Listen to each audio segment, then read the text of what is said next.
चलो रोल। रात्री 2 वाजता अथक मेहनतीनं वक्फ बिल पास झालं आहे। 2 वाजेपर्यंत चर्चा, आरोप प्रत्यारोप सगळं रंगलं होतं। कसं बघता तुम्ही या सगळ्याला?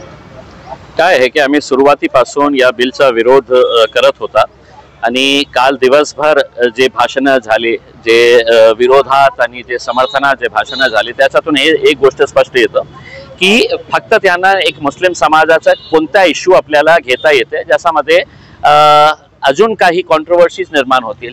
आता मी मोदी साहेबांना हे सांगणार आहे की ट्रिपल तलाकचा मुद्दा झालेला आहे, CAA NRC झालेला आहे, औरंगजेब संपलेला आहे, आता हे वक्फ बोर्डाचं आहे। आता तयारी करा, दुसरा कोणता बिल आपण आणणार आहे जे मुस्लिम समाजाच्या विरोधात असणार आहे। खऱ्या अर्थाने बघायचं असेल तर जे विरोधात होते आणि जे समर्थनात होते त्याच्यामध्ये खूप जास्त फरक नाही आहे। याचा अर्थ हे होतो की आपण जेव्हा कायदा बदलत आहे तर पर्सेंटेज ही बघण्याची आवश्यकता आहे की किती पर्सेंटेज लोक हे नाही चाहतात, किती पर्सेंटेज पॉलिटिकल पार्टीज जे आहे त्यांना हे नको पाहिजे होता। पण काय आहे की त्यांच्याकडे आकडे होते आणि त्यांच्याकडे सगळं दादागिरी होती। ज्याप्रमाणे किरण रिजिजू असू द्या किंवा देशाचे गृहमंत्री अमित शाह असू द्या, ज्याप्रमाणे त्यांनी हे बोलून दाखवलेलं आहे की आम्ही कशासाठी हे आणत आहे की मुस्लिम समाजाला न्याय देण्यासाठी, महिलांना आम्ही 2 स्थान देणार आहे, महिलांना आम्ही न्याय देण्यासाठी हे आणत आहे, 2 महिलांचा समावेश त्या वक्फ बोर्डामध्ये करणार आहे। तर मी हे प्रश्न अमित शाह साहेबांना विचारू इच्छितो की तुम्ही फक्त लाडली बहीण करून 500-1000 रुपये त्यांच्या हातात देणार हेच सन्मान तुम्ही देणार आहे का त्यांना? नाही तर तुम्हाला एक प्रश्न विचारतो की जेव्हा मी खासदार होतो 5 दिवसाचा विशेष अधिवेशन नरेंद्र मोदी साहेबांनी बोलवले होते, कोट्यवधी रुपये त्याच्यावर खर्च केले होते आणि ते अधिवेशन होता 50% महिलांना रिझर्वेशन देण्यासाठी। मग ते सन्मान द्यायचा होता तर 2024ला का नाही दिले? जे महिलांना स्थान द्यायचं होतं ते 2024ला का नाही दिले? मग फक्त आपला पॉलिटिकल ॲडव्हान्टेज याच्यातून कशा निघू शकतं हे सिद्ध करण्यासाठी आपण ते अधिवेशन बोलवले होते। आज या बिलने सगळ्यात मोठा फरक जे पडलेला आहे हे आहे की आता वक्फ बोर्डची जे इम्पॉर्टन्स होती, वक्फ बोर्ड जे निर्णय घेणार होतं त्यांच्यावर कलेक्टर महाशयांना आणून बसवण्यात आलेला आहे आणि आता कलेक्टर साहेबांनी सांगितलं की हे बिल्डिंग आमची आहे आणि वक्फ बोर्डाने सांगितलं की हे बिल्डिंग आमची आहे। तर कलेक्टर साहेबांचं जे फरमान असेल ते फरमान मान्य धरण्यात येईल आणि त्याच्यानंतर वक्फ बोर्डाने हायकोर्टामध्ये लढावे, सुप्रीम कोर्टामध्ये लढावे। आता त्यांचं हे म्हणणं आहे की आपण अपील करू शकतो किंवा रिव्ह्यूसाठी आपण जाऊ शकतो जे आपल्याला काही निर्णय आपल्याला मान्य नसेल तर। आता मी अमित शाह साहेबांना सांगतो की पूर्ण देशाच्या हायकोर्ट, डिस्ट्रिक्ट कोर्टमध्ये 2025चा आकडा हे सांगतो की 5,20,00,000 केसेस पेंडिंग आहे पूर्ण देशामध्ये। 5.2 करोड केसेस हे पेंडिंग आहे। आता तुमचं म्हणणं आहे की अजून केसेस तुम्ही आणा हायकोर्टामध्ये, सुप्रीम कोर्टामध्ये आणि त्यांची जी संख्या आहे आता त्याला वाढणारच आहे। मग न्याय कधी आणि कुठे मिळणार आहे हे प्रश्न उपस्थित होतो। हा मुस्लिमच्या फेवर मध्ये आहे की नाही आहे? तुमचं मत काय? MIMची पुढची भूमिका काय? मुस्लिमांचा विरोध काय आहे की जेव्हा कमीत कमी 1 कोटी, टू बी प्रिसाइज 97 लाख संघटनांनी, इंडिव्हिज्युअल्सनी, लोकांनी हे जे कमिटी होती, जॉईंट पार्लमेंटरी कमिटी होती। आता जॉईंट पार्लमेंटरी कमिटी कोणत्या कारणाने तयार करण्यात आली होती? जेव्हा लोकसभामध्ये कोणता बिल येतं तर याचा अर्थ हे होत नाही की सगळ्यांसाठी JPC तयार करण्यात येते। जे इम्पॉर्टंट बिल्स आहे आणि ज्याच्यामध्ये वादविवाद असतं की लोकांना हे मान्य नसतं, अनेक पॉलिटिकल पार्टीज त्याचा विरोध करतात, मग हे स्टडी करण्यासाठी जॉईंट पार्लमेंटरी कमिटी तयार करण्यात येते। हे जॉईंट पार्लमेंटरी कमिटी वक्फच्या बिलसाठी तयार करण्यात आली होती। 25 राज्यामध्ये त्यांनी फिरले, 97 लाख लोकांचे आवेदन त्यांनी घेतले, चर्चा केली, तासन तास त्याची चर्चा झाली आणि त्याच्यानंतर कमीत कमी 1000 पानाची रिपोर्ट त्यांनी सबमिट केली, आपल्या रिकमेंडेशन्स आणि त्यांना जे अमेंडमेंट्स पाहिजे, जे बिलामध्ये अमेंडमेंट्स पाहिजे होतं ते रिपोर्ट सबमिट केल्यानंतर सरकारने काय केलं, ते पूर्ण रिपोर्ट जे आहे ते कचऱ्याकुंडीत टाकले आणि त्यांचं म्हणणं होतं की आम्ही कॅबिनेटमध्ये बसून आम्ही नवीन अमेंडमेंट्स आणलेले आहे। याचा अर्थ हे आहे की हे सगळं तुम्हालाच करायचं होतं, तर जेपीसीचा फार्स कशालासाठी, जेपीसीचं नाटक कशाला केलं तुम्ही, आणि जेपीसीवर कोट्यवधी रुपये खर्च झालेले आहे. मग हे तुम्हालाच करायचं होतं, तुमचीच दमदाटी आणि दादागिरी चालवायची होती. मग हे जेपीसी करण्याचं काही कारण नाही होतं.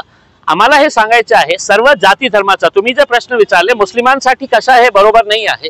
मग मला एक प्रश्न हे आहे की तुम्ही वक्फ बोर्डामध्ये नॉन मुस्लिमला समावेश करत आहे, करा. आणि त्यांचं म्हणणं आहे की जे इंटेलेक्च्युअल नॉन मुस्लिम्स आहे, मी मोदी साहेबांना प्रश्न विचारतो का मुस्लिम समाजामध्ये इंटेलेक्च्युअल्स नाही आहे का? तुमच्यापेक्षा जास्त चांगले इंटेलेक्च्युअल्स आहे समाजामध्येही, त्यांना तुम्ही सामील करा ना याच्यामध्ये. आणि असंच तुम्ही करणार असेल तर इम्तियाज जलीलला तुम्ही शिर्डी साईबाबा संस्थानमध्ये घेणार का? तिरुपतीचा जे ट्रस्ट आहे त्याच्यामध्ये घेणार आहे का? नाही. सगळ्यांसाठी सिखांच्या शिरोमणी अकाली दलचा जे कमिटी आहे, ते बोर्ड आहे, त्याच्यामध्ये शिवाय शिखांचे कोणीही जात नाही, कोणीही परमिशनच नाही आहे बाय लॉ प्रमाणे. मग फक्त वक्फ साठी हे कशाला करायचं आहे? आणि आपण जे पूर्ण पॉवर्स जे कलेक्टरला देण्यात आलेले आहे, याचा अर्थ हे आहे की जे मोठी मोठी जमीन आहे, आणि हे मोठी मोठी जमीन जे सरकारच्या ताब्यात आहे आणि सरकारच्या जवळच्या लोकांच्या हातात आहे. आता मराठवाड्याचं उदाहरण दिल्यानंतर तुम्ही फक्त हे आकडे काढा की कोणकोणत्या नेत्याच्याकडे किती वक्फ बोर्डाची जमीन आहे. तुम्ही उस्मानाबाद मध्ये जा, राष्ट्रवादीचे नेते तुम्हाला मिळते. बीड मध्ये जा तर तुम्हाला दुसऱ्या पक्षांचे नेते तिथे मिळतील. मग जालना मध्ये जा, दुसऱ्या पक्षांचे, भारतीय जनता पार्टीचे जवळचे जे लोक आहेत त्यांनी हे जमीन हडप केलेली आहे.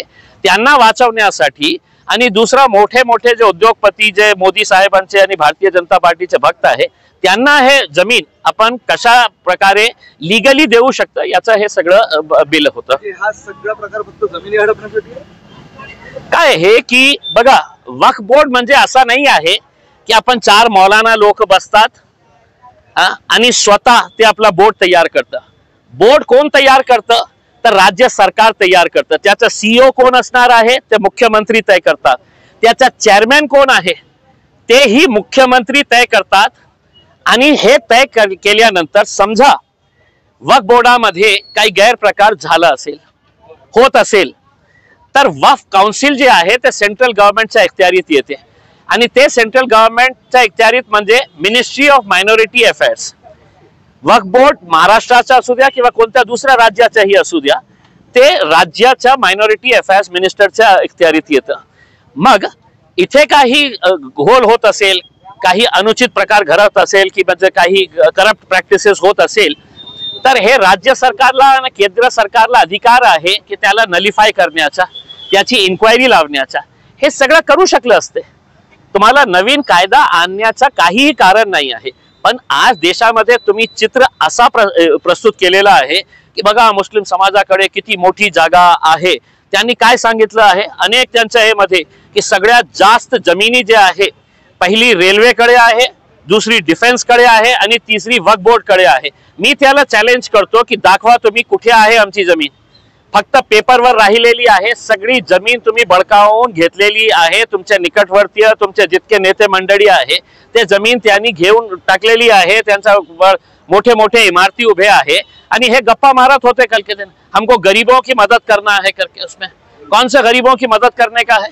आप आपकी बहन के लिए 500,000 रुपए निकाल के नहीं दे रहे हैं. लाडली बहन इलेक्शन के टाइम के ऊपर बड़ा चीख के कह रहे थे कि हम 2100 रुपये देंगे. इलेक्शन खत्म हो गया, मग अजित दादा कहते की नाही नाही. देवेंद्र फडणवीस बोलतो हो अजित दादाने जे बोललेले आहे बरोबर आहे.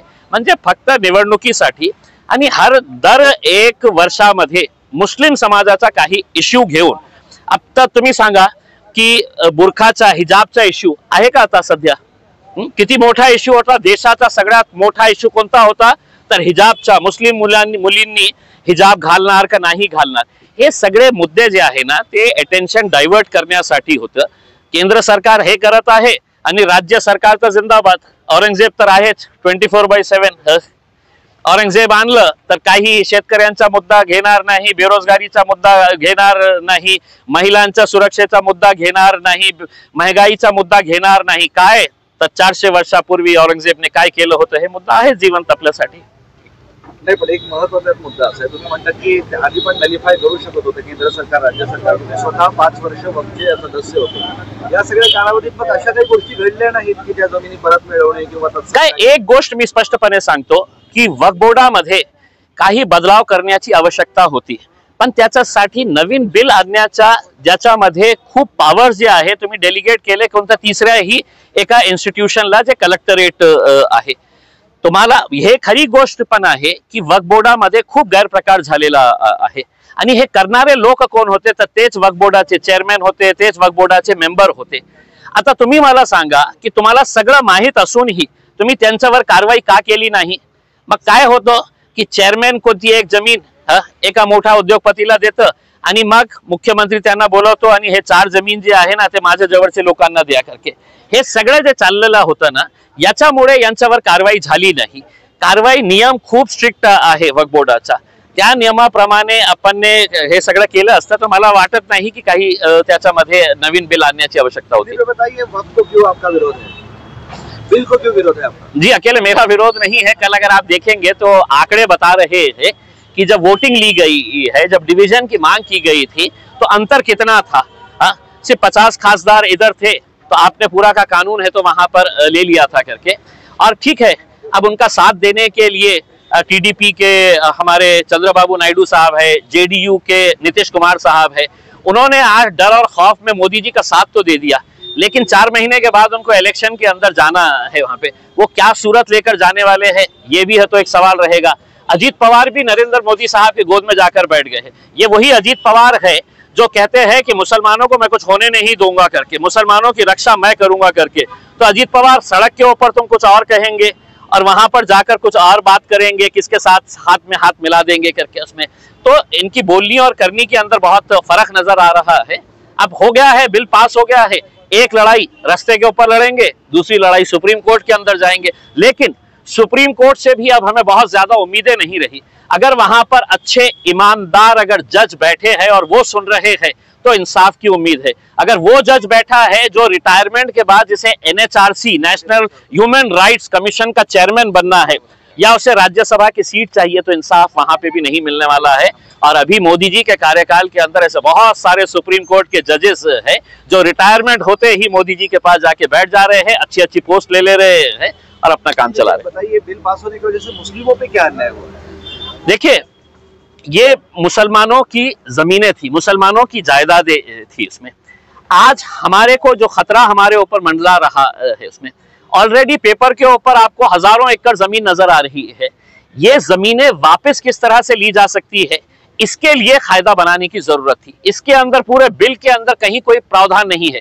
आपको ताज्जुब होगा अगर कोई मुतवल्ली पहले वक्फ की जमीन को बेचता है, वक्फ की जमीन को पहले बेचता है तो 2 साल की सजा और नॉन बेलेबल ऑफेंस था. अमित शाह जी ने इतने खुश हो गए हैं कि चलो मैं मुसलमानों को तो ये, लेकिन मेरी इनकी जमीनें जो बेच रहा है तो 2 साल की सजा कम करके उसको 6 महीने कर दिए है और जो बेलेबल नॉन बेलेबल ऑफेंस था उसको बेलेबल ऑफेंस कर डाले है.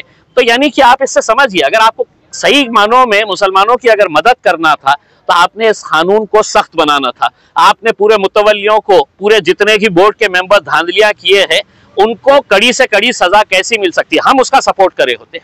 लेकिन आपने उसको ना करते हुए उनको ये कहा है कि भैया अब तुम बेचो, जो भी बेचने का है, 6 महीने रहेंगे ज्यादा से ज्यादा बाहर निकल जाने का. और करोड़ों रुपये की जमीन है. आप नासिक की जमीन ले लीजिएगा, आप औरंगाबाद की पूरी जालना रोड ले लीजिएगा, उसमें ये पूरा कैलाश पेट्रोल पंप, ये वो जितना भी है, ये किसकी जमीन के ऊपर है? नारेगांव के अंदर 80 एकड़ जमीन है, पूरी की पूरी जमीन है, तो आपने विवादास्पद कर दी है. अब कलेक्टर साहब बैठेंगे और बोलेंगे कि नहीं ये सरकारी जमीन है करके, और कलेक्टर साहब कैसा बोलेंगे? या तो देवेंद्र फडणवीस फोन करेंगे हे जागा आपली आहे बोल आणि त्यांना लढू द्या सुप्रीम कोर्टामध्ये, हायकोर्टामध्ये. तुम्ही असं आता बोलताना असं म्हणाले की रस्त्यावरची तुम्ही लढाई लढणार आहात आणि न्यायिक लढाई लढणार आहात, हा एक प्रश्न. आणि तुम्ही अजित पवारांचा देखील उल्लेख केलेला आहे या सगळ्या संदर्भात. अशा अनेक पक्ष आहेत. नाही, काय आहे की अजित पवार मागच्या 2-4 महिन्यापासून आपण बघत असेल, ज्यावेळी मुस्लिम समाजाविरोधात काही आमदार प्रक्षोभक भाषणं करत होते, स्टेटमेंट्स देत होते, तर अजित पवारनी पब्लिकमध्ये जाऊन, मुस्लिमांच्या शीरखुर्माच्या पार्टीमध्ये जाऊन, इफ्तारच्या कार्यक्रमामध्ये जाऊन ते हे बोलले होते की नाही, मुस्लिमांसोबत मी उभे आहे.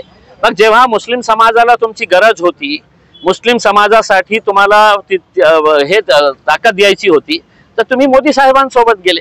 म्हणजे दिखाने के दांत कुछ और है और खाने के दांत कुछ और है. आपने एक दूसरा सवाल ये किया है की all India Muslim personal law बोर्डने ऑलरेडी हे घोषणा केलेली आहे की आम्ही आउटराइटली हे बिलचा विरोध करत आहे, रिजेक्ट करत आहे.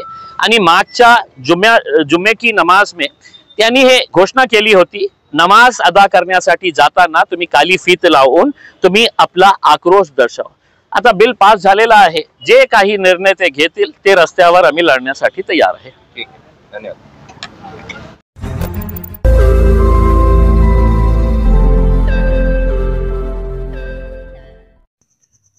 रोज नई खबरों को देखने के लिए हमारे औरंगाबाद समाचार चैनल को सब्सक्राइब कीजिए और नोटिफिकेशन पाने के लिए हमारे बेल आइकन को दबाइए ताकि हर खबर की नोटिफिकेशन आपको मिलती रहे.